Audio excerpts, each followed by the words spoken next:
একদিন এক ক্ষুধার্ত শিয়াল জঙ্গলের ভেতর দিয়ে হাঁটছিল। অনেকক্ষণ কিছু না খেয়ে সে খুব ক্লান্ত হয়ে পড়েছিল।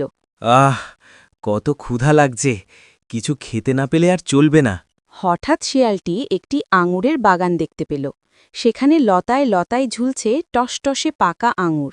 ওহ, কি সুন্দর আঙুর! দেখতেই কত মিষ্টি লাগছে, এটা খেতেই হবে। শিয়ালটি লাফ দিয়ে আঙুর ধরার চেষ্টা করল, কিন্তু আঙুরগুলো ছিল অনেক উঁচুতে।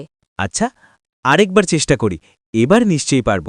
সে বারবার লাফ দিল, কিন্তু একবারও আঙুরে পৌঁছতে পারল না। উফ, এত উঁচু কেন? একটু নিচে হলে ভালো হতো। অনেকবার চেষ্টা করার পর শিয়ালটি ক্লান্ত হয়ে গেল। থাক, আর দরকার নেই। এই আঙুরগুলো নিশ্চয়ই টক, আমি এগুলো খেতে চাই না। এ কথা বলে শিয়ালটি সেখান থেকে চলে গেল। নৈতিক শিক্ষা: যা পাওয়া যায় না, মানুষ অনেক সময় সেটাকে খারাপ বলে মনে করে।